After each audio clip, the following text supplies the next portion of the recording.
We begin in spring in a remote valley of the Chinese Himalayas, and one family has two new babies.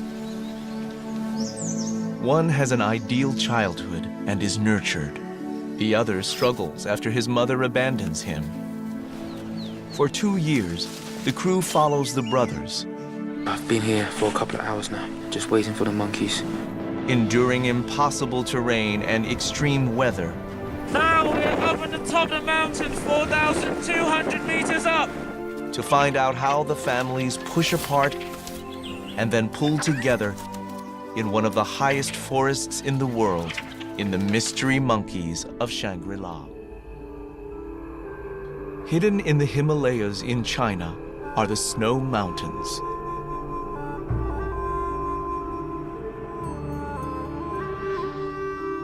Behind peaks of up to 22,000 feet are inaccessible canyons, miles deep. For centuries here, there have been stories of lost cities and woodland elves.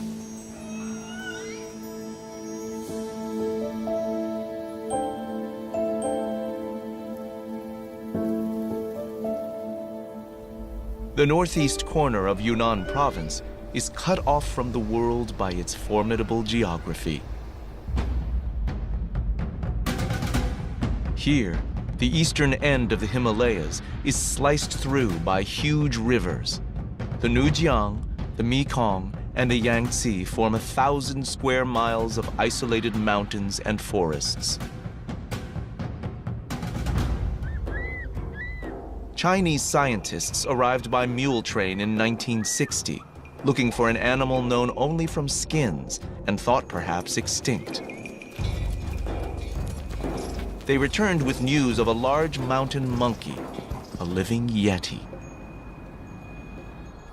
ᴍᴏᴜᴜ, a Chinese photographer, became obsessed. Starting in the 1980s, he dedicated himself to finding the monkeys. He became the first to film them in the wild.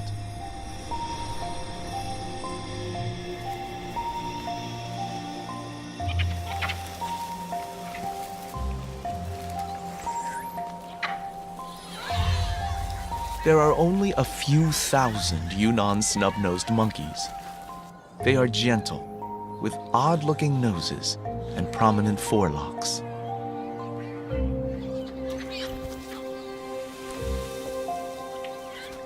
The young have ears like Yoda. The adults, with pink lips and almond eyes, are hauntingly beautiful. Though sometimes they do seem like old movie stars with too much plastic surgery. They live at a higher elevation than any other monkey.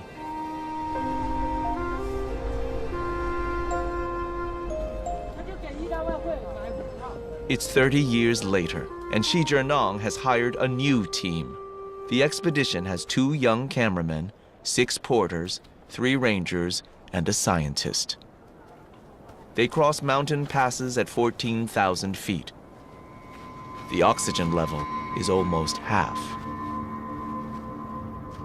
Cameraman Jackie Poon finds it tough. Now we're up at the top of the mountain, 4,200 meters up. And it's snowy, plus hailing. Try to get a breath and see the screen is not easy.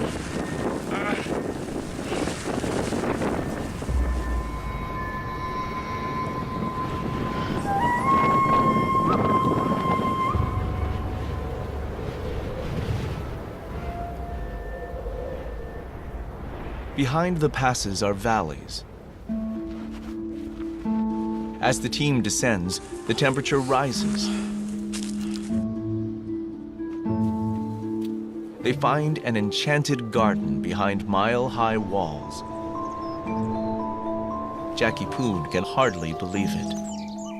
It's like you're going into a different world. You start to hear birds and see flowers.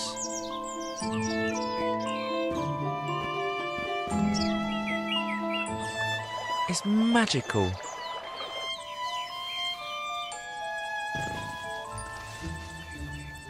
all of a sudden, in the trees are the monkeys. It's a huge thrill to see them. Jackie Poon and Wu Yuanqi are amazed. The monkeys seem unafraid of them. These monkeys are unique because they're not too bothered by people. But they're still wild animals, so you can't tell them what to do, you can't control them. So you feel so very, very privileged. Very privileged. ᴍᴏⴜ ambition is to make a film following individual monkeys for 2 years. Park rangers and scientists will help track them with the team. It has never been attempted before, for some very good reasons.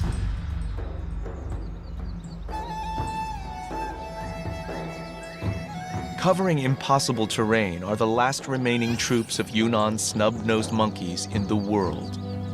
They move miles between precipitous valleys to find food.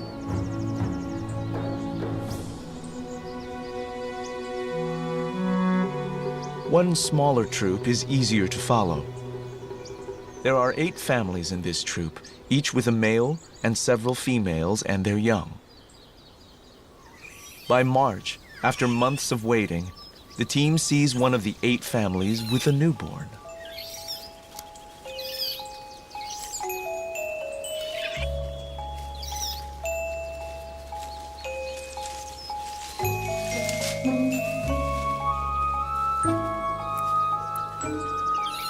Scientists have only once witnessed a birth. The other mothers helped like midwives.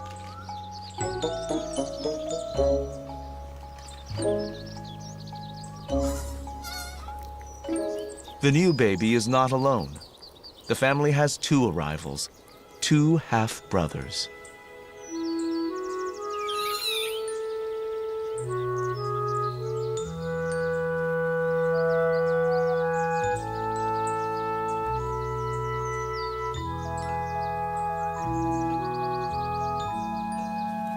The mothers have just 1 baby each every 2 or 3 years.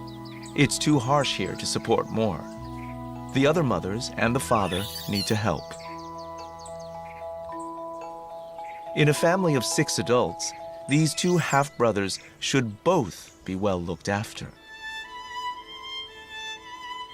But cameraman Jackie Poon notices one is neglected. Each mother treats her babies very differently. One is great and one is really hopeless. She keeps leaving her baby behind. Maybe she's inexperienced. I don't know.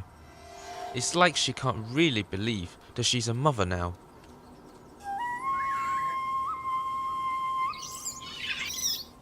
Luckily, the rest of the family helps her and looks after the baby as well. The other mothers even provide milk.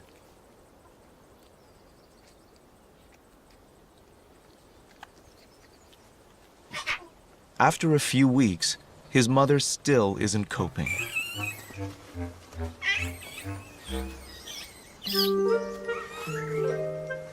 While the other baby is protected and indulged, he's raised haphazardly by the whole family. The baby is passed around so much, from one aunt to another, to the children. We call it the pass-the-parcel baby. Neglected babies usually suffer permanent psychological damage compared to those loved and cared for.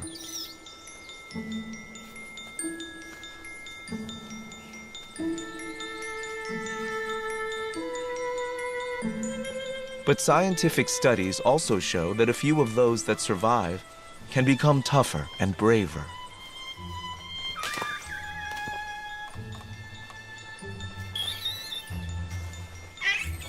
When everyone is tired of him, he's dumped on Dad. It's unusual in monkeys for the father to be the helpful family type. They seem to have a very special bond. He looks after him and grooms him most of the time, while his mother is out looking for food. After observing and filming, we really want to know what happens to these 2 half-brothers. It's hard enough finding a monkey troop at all, let alone following one family. But it is really worth it. because of the potential story for each individual that no one has ever seen before.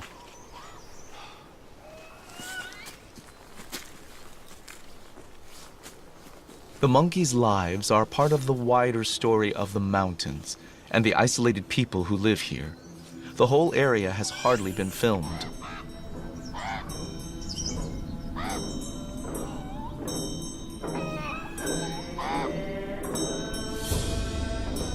Hidden from the outside world is an ancient city. It's called Shangri-La, named after a famous mythical paradise.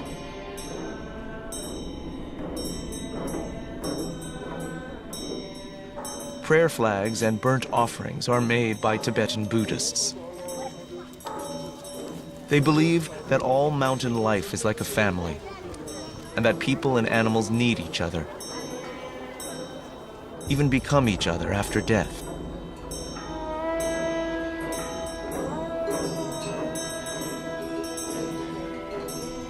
In spring, monks from the nearby monastery lead the village yaks up toward the monkeys' forests. It takes several days, and the calves face many hazards.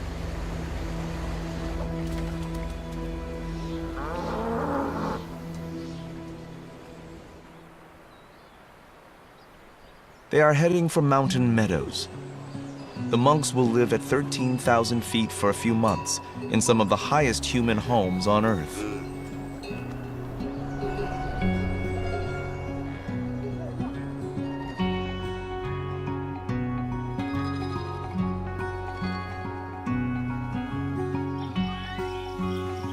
It's May, and in the forest, the neglected baby is still being passed around the family and is always hungry. While his half-brother is cosseted like a prince, he struggles to cope.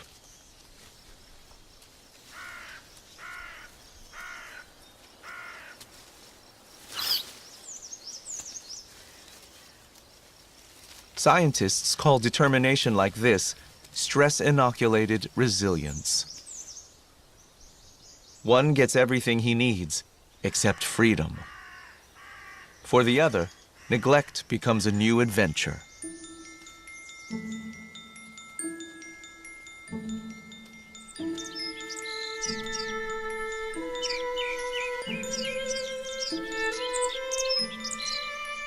In May, the rhododendron forests welcome sunbirds arriving from miles below.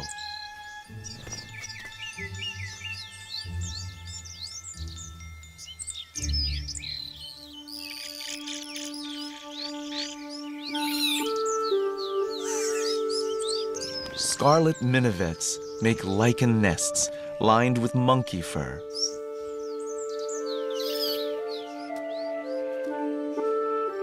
Alpine butterflies sip on buddleia.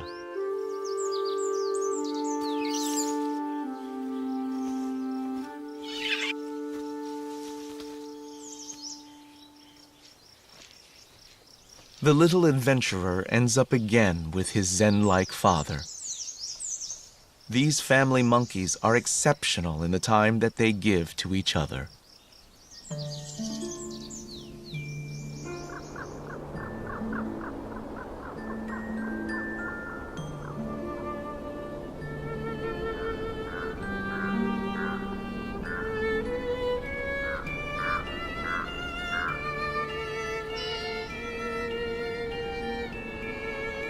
By June, the team is confident that both babies will survive their first 6 months.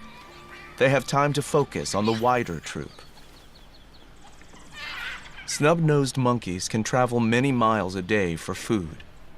They find fir trees dripping with lichen, like cotton candy. In winter, there is little else edible in the forest, so the monkeys depend on the lichen. The usnea lichen is also a powerful antibiotic and well known to Chinese medicine. The troop of about 100 monkeys is composed of 8 self-contained families and about 30 surplus adult males. They form an all-male group, a gang of bachelors.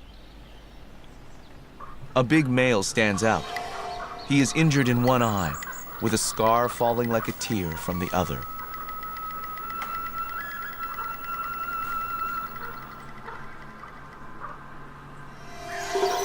Everyone seems just a little afraid of him. He's the Pirate King, and his crew act as lookouts.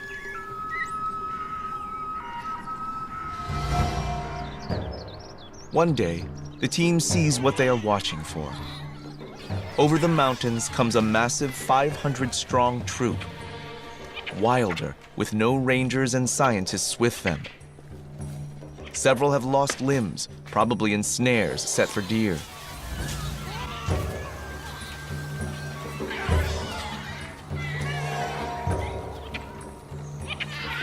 When most monkey troops meet, it's very violent.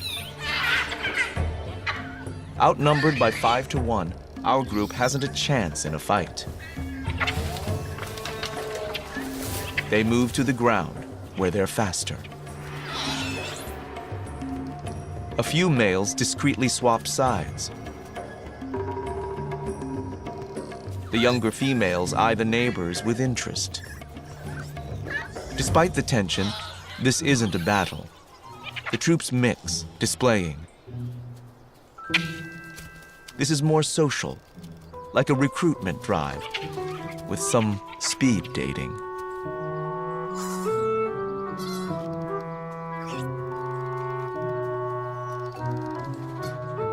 When time's up, a quarter of the world population parts peacefully. Their gentleness is a scientific puzzle. Lichen is everywhere, so maybe not worth fighting over. Yet a wild bamboo grove is well worth defending. Bamboo shoots grow a foot a day and are full of energy for nursing mothers. The monkeys look like little Buddhas sometimes, but to the team, it is more their gentle generosity that links the monkeys and the local monks. Yunnan snub-nosed monkeys are as rare as giant pandas, which may have once come up here in summer, but are now long gone from these mountains. After a morning's foraging, the afternoon is for grooming and snoozing. The little prince has had his milk. His neglected half-brother is kept alive by the whole family, but he doesn't get as much to eat. He often forages on his own.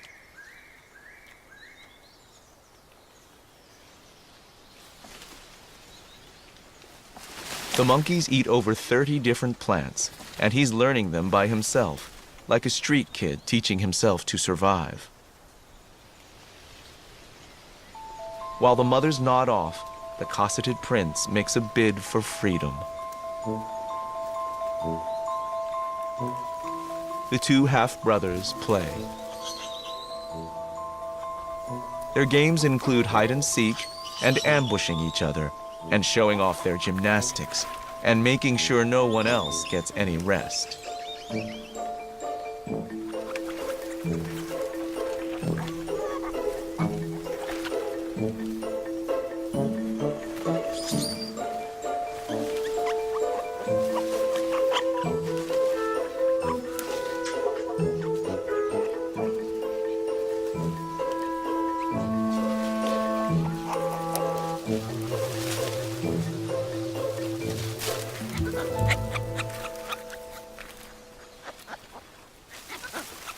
They are growing up fast. Jackie Poon sees more new behavior all the time.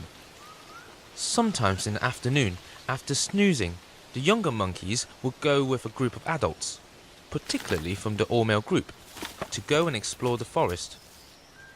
It's like a school, really. They watch each other and learn.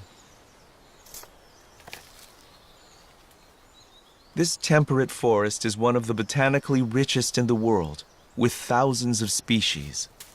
This is a UN World Heritage Site for biodiversity. Young snub-nosed monkeys learn to hunt for unique beetles and spiders. Childhood here is drawn out over 5 years. Some of these pupils are in their 3rd or 4th year.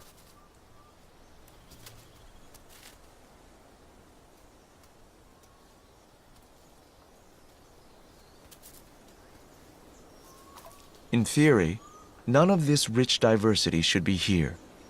At 13,000 feet, this is well above the snow line in the Rockies or the Alps. Something special heats this high paradise. In August, the secret becomes visible.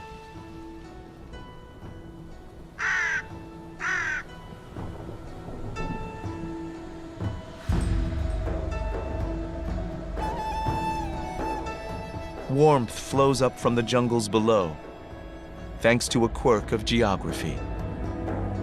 Rivers, including the Yangtze and the Mekong, have cut valleys deeper than the Grand Canyon.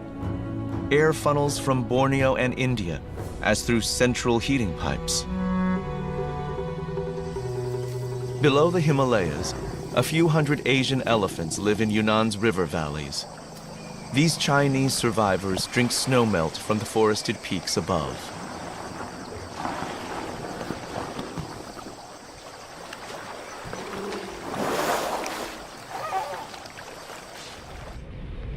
Up in the mountains, 2 vertical miles higher, the jungle monsoon arrives. High on the slopes, it drenches the monkeys and the filming crew. It feels good coming out here, even when it's raining, pouring down rain, right? We film after about an hour, we have to take our clothes off and start putting on the camera, just in case the camera gets wet. Long time out there, it does get you, make you a bit crazy, I guess.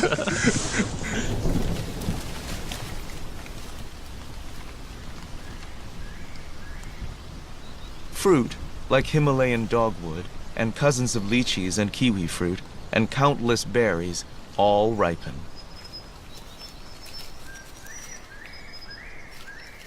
It's the last chance to fill up, before the leaves turn.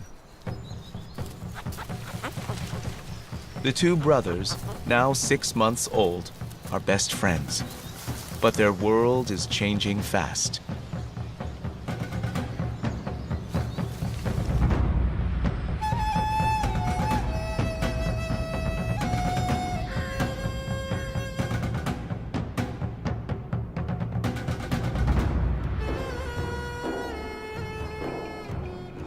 It's soon time for the monks to leave the alpine meadows.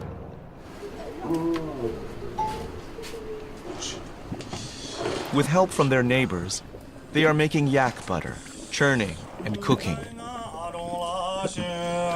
It's used to add to tea and enjoyed by the filming crew. They kind of turn it into this frothy tea. It almost tastes like the English tea, but salty with more fat. It warms you up very quickly, and after a while it even tastes amazing. After it's churned and cooked, yak butter is set and shaped. A summer's milk fat will be carried down to the villages, with some left for the team to keep them going through the winter.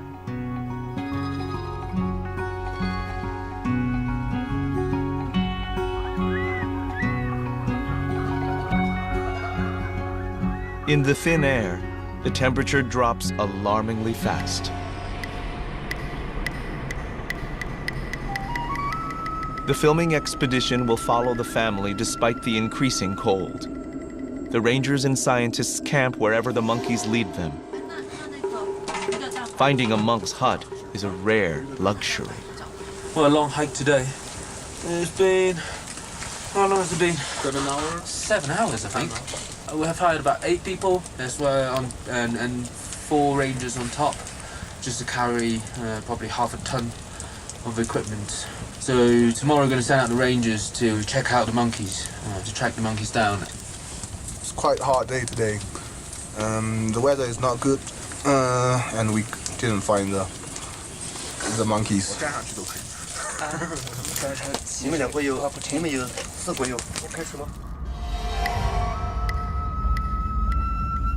At dawn, they set off to continue the search. The rangers use ridges to look for the troop. Just a morning coming up, I was in the front with the rangers. They had spotted something, so we come up here to the open area to check out this area. And we found some movements, and we are thinking it's monkeys.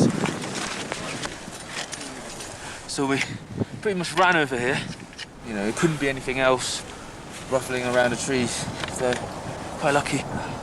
It is cold and windy up here, and these monkeys are certainly more tough than us. By mid-September, autumn's chill has reached the forest. The two half-brothers will face their first winter together in the warm arms of the family.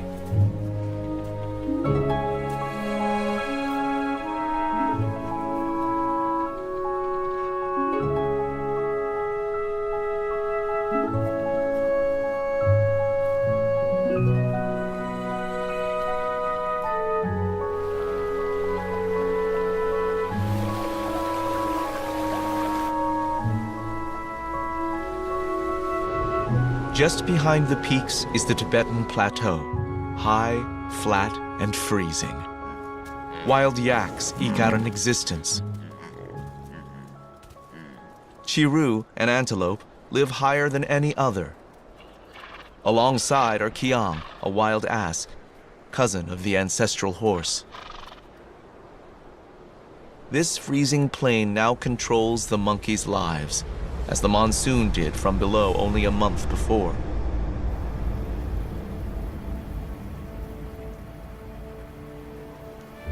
Maybe once they could head down to the tropics, but rivers and cities have cut them off, and now they depend on lichen that only grows above 10,000 feet. They are trapped, and when they are thirsty, there is only snow.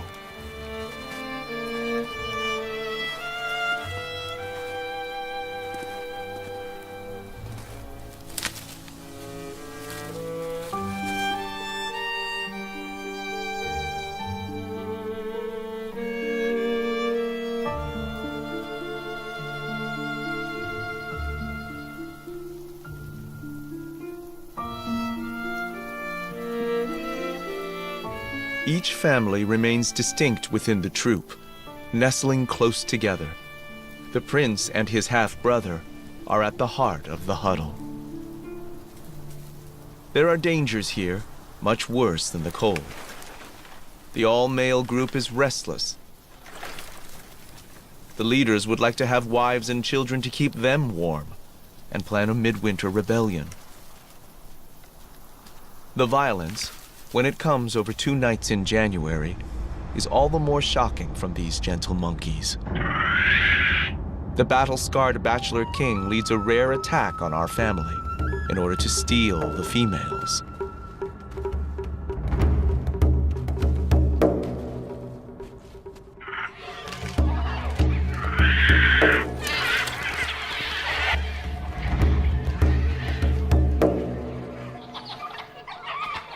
Our family dad is thrown out of the tree and unfortunately killed by the fall.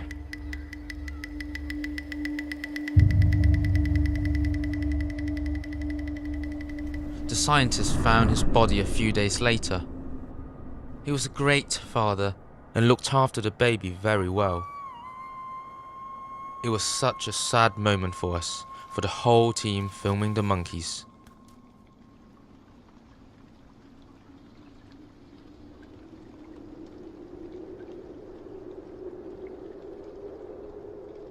The team finds the half-brother alone. The other mothers are with a new male, a sidekick of the pirate king.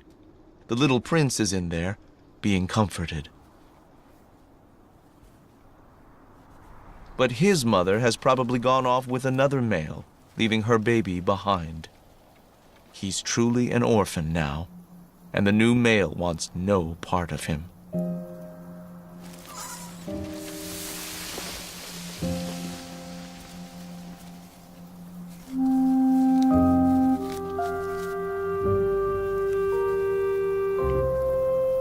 The troop has other families, and it's possible they could adopt him, but it's never been seen before. I really thought he would die. We all did. All we can do is hope.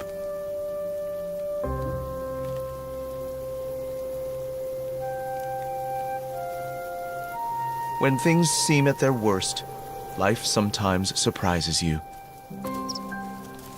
He rallies and follows some birds to collect berries.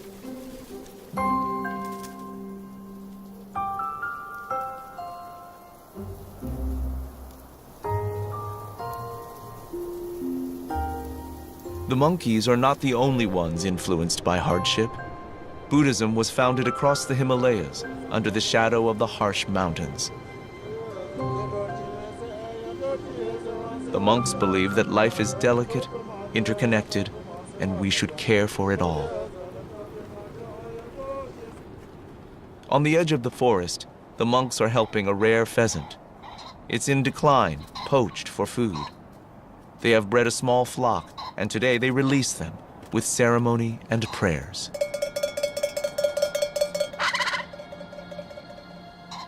Tea is poured over a statue that looks a little like a baby monkey.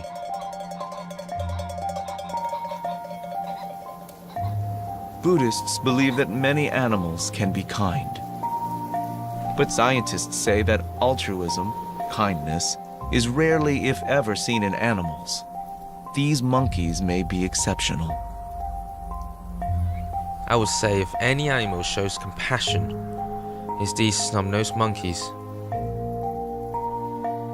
The orphan's life is in the hands of the 7 other families and a gang of 30 males. Then the team loses him in the snow.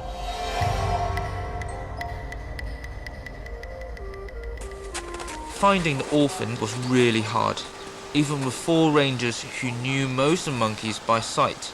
They're using their incredible eyesight to look for any movement in the distant mountains. And there's also another ranger up on top, also spotting for the monkeys too. And for us, we just got to be quiet and hopefully we'll get to see the monkeys soon. But you can see over there, through the distance, just a lot of snow. So trekking through these snows really isn't easy. Jackie Poon and Wu Yuanqi try to hide in the path of the troop to learn what has happened to the orphaned baby. Well, I've been here for a couple of hours now, and just waiting for the monkeys that could well be coming across the mountain right in front of me. I'm spotting for any movements in the trees, and my colleague Wu is down in the gully, and he's looking for movement as well. We've been told by the rangers this morning that the monkey's going to come across this way. If they come into this valley, I'm pretty sure we'll get them, either one of us. So just trying to be patient.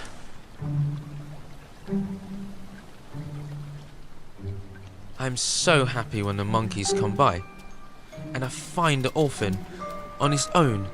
He's still alive.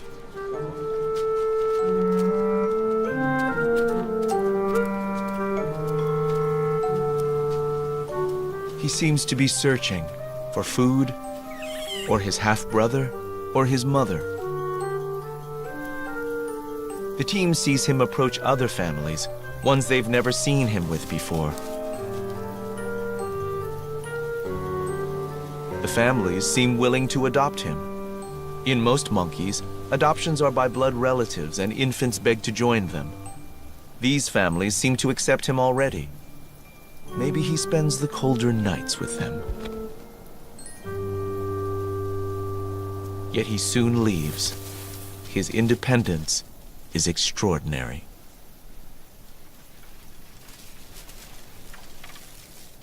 He finds himself in the bachelor group. Young males all join this gang when they are much older and reaching adulthood.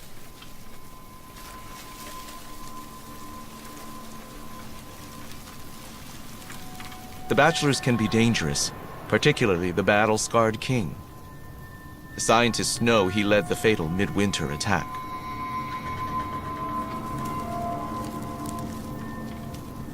Yet the baby monkey gets closer to his father's killer. The warrior looks up, but ignores him.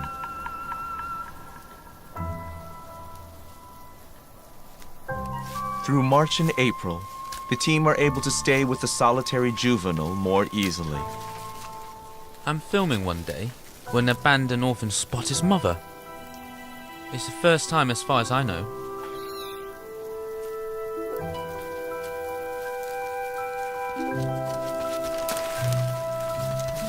He jumps over to her.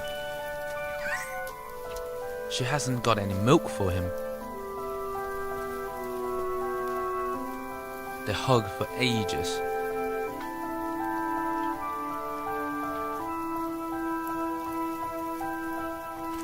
Then her new family moves on, and she has to follow.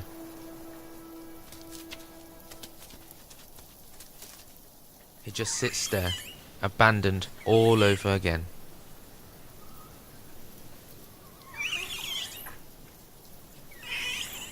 Then suddenly, the big male, and probably one of his father's killers, come over and sit next to him.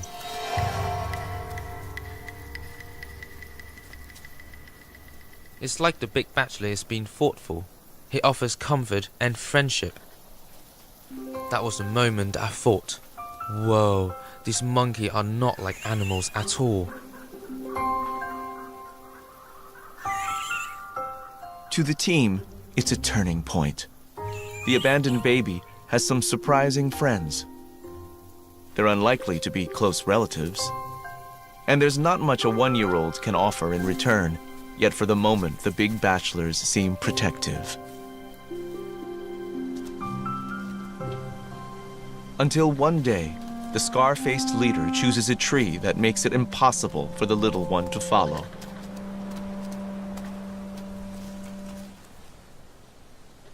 The all-male group above pay no attention.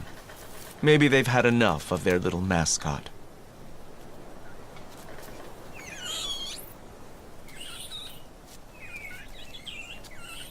The pirate king guards the trunk.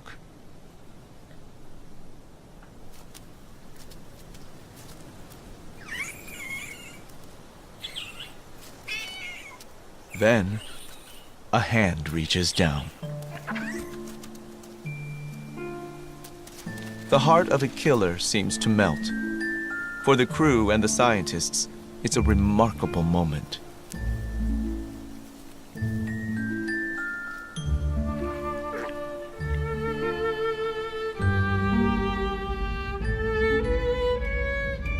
Spring finally returns again in May.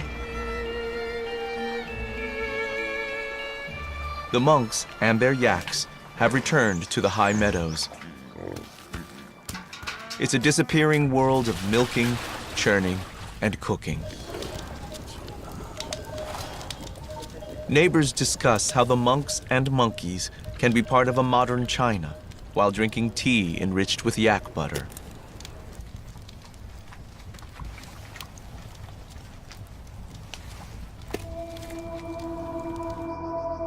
Above the monks' meadow and the monkeys' forest are peaks famous for their plants and animals.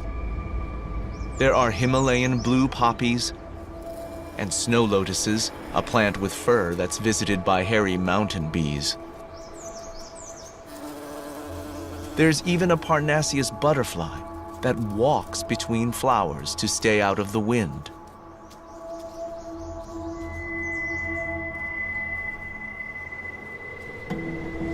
In Dune, increasing numbers of people make a long trek here, searching for a caterpillar infected by a fungus called cordyceps.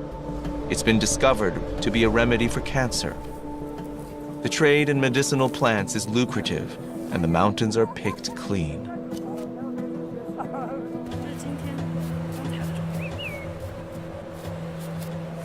Little seems sacred to the visitors from the cities below. Traditionally, the gifts of the mountain gods were respected. The Buddhist monks hold on to a belief that these mountains somehow contain the secret to understanding life.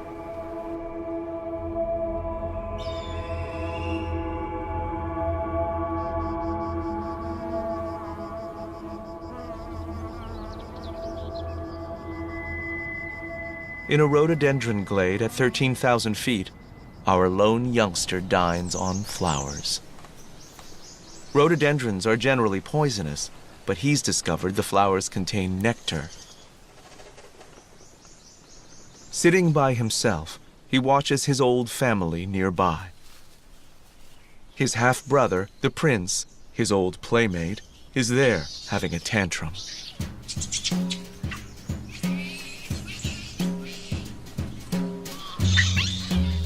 He's being weaned. His mother wants to stop his milk. He's furious.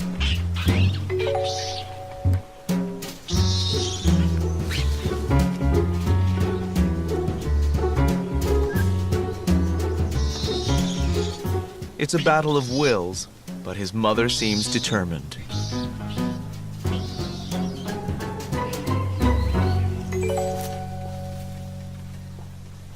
Eventually, the spoiled prince gives up and notices his half-brother. Cameraman Jackie Poon holds his breath. It's the first time this year I've seen them playing together. It's amazing. As young males grow up, they are encouraged to nurture friendships. It's the first stage of forming the alliances they'll need later in the bachelor group. It was fun at first, but sadly something went wrong. The abandoned baby got something in his eye.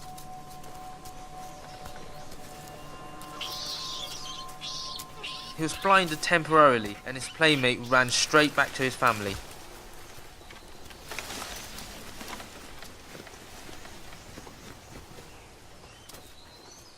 I realized why the little prince was so keen to be with his family. There was a new little baby, just born. With the new arrival, the prince instantly forgets his playmate and his missing milk. All he wants to do is hold the baby.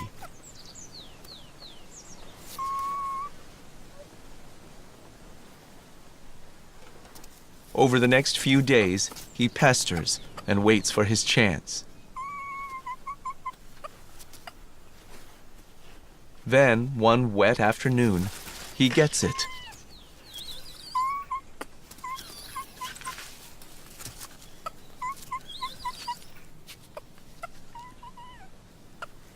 He's not sure what to do with the baby, but he's not going to give it up.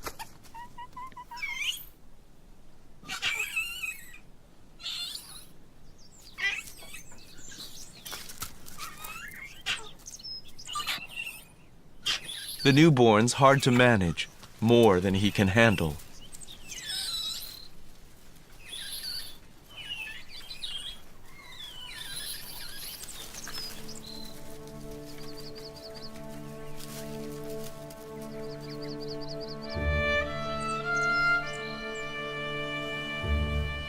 Something's not right.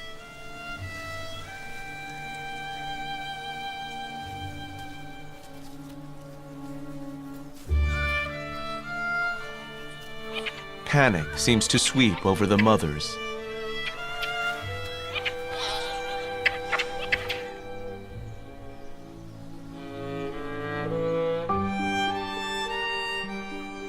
Watching, we realized that something is terribly wrong. The baby is dead. He has probably just caught a chill or something, which happens quite a lot, but it's very tragic. The mother carries the baby for 3 days. She must know that it's dead, but it's like she can't bear to let go.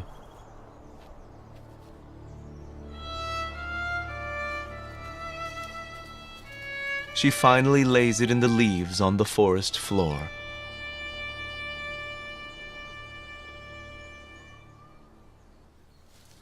After the baby's death, the prince goes back to his mother and she lets him suckle again. It was like she can't reject him after such a tragedy.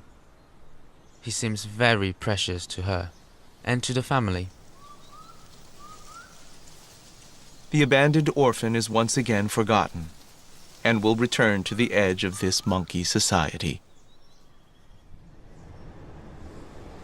In autumn, Many species of mushroom grow in the forest, and local families at the edge of the Baima Snow Mountain National Park come to collect them. The head ranger and his family are among them. Like many of the local Tibetan Buddhists, they are polyandrous. The ranger's daughter has 2 husbands, brothers. It takes many adults working together to raise even a small family here. The harsh mountain life creates unusual families among humans as well as monkeys.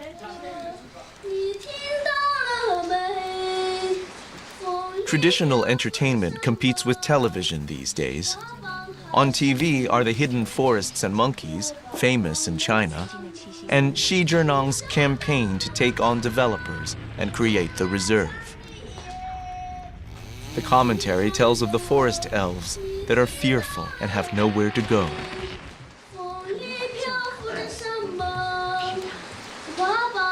The ranger's grandson sings of their forest.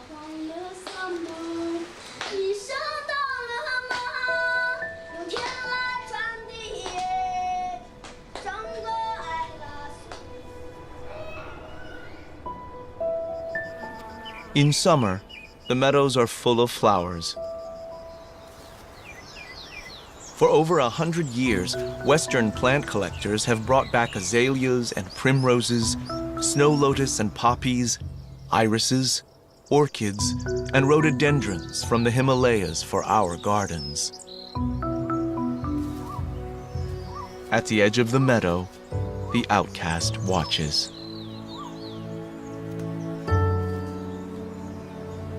The cosseted prince grooms his stepfather. Unusually among primates, affection seems not to depend on bloodline.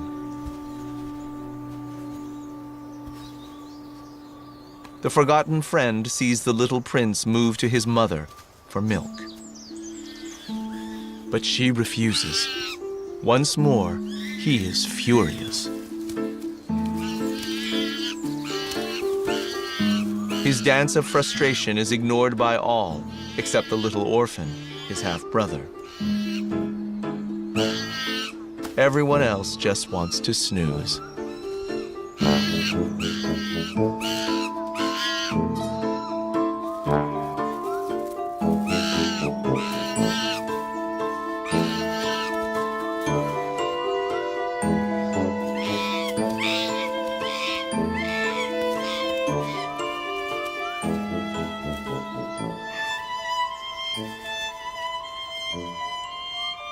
The spoiled baby gives up at last and finally comes over to play.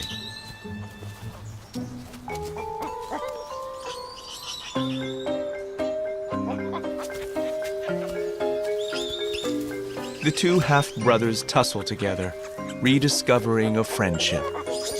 Up here, the important things to these monkeys are family and friends.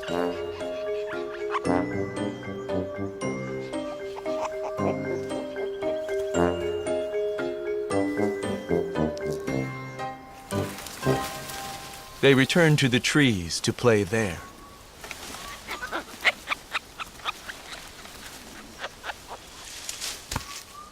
Later, the adults wake, and the little prince returns to his mother.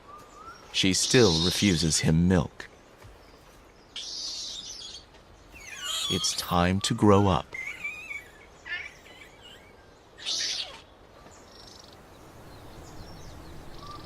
From that moment, the 2 half-brothers are inseparable. I knew that was it, almost the end of the story. Except one day, the scar-faced leader of the bachelors barks angrily at them.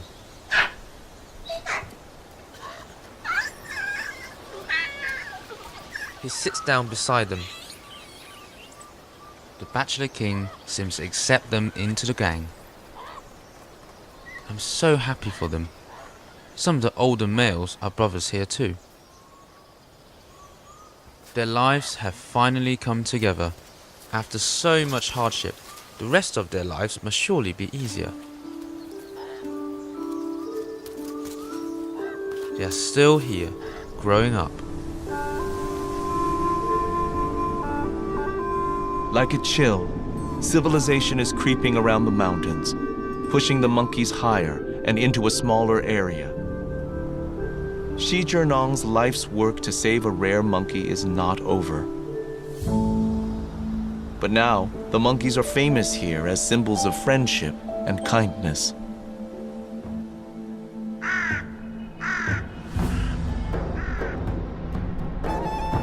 Everyone knows of China's rapid growth, but it's not the whole story.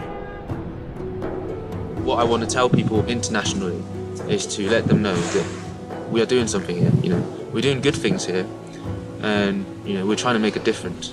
I think that's probably the most important for me.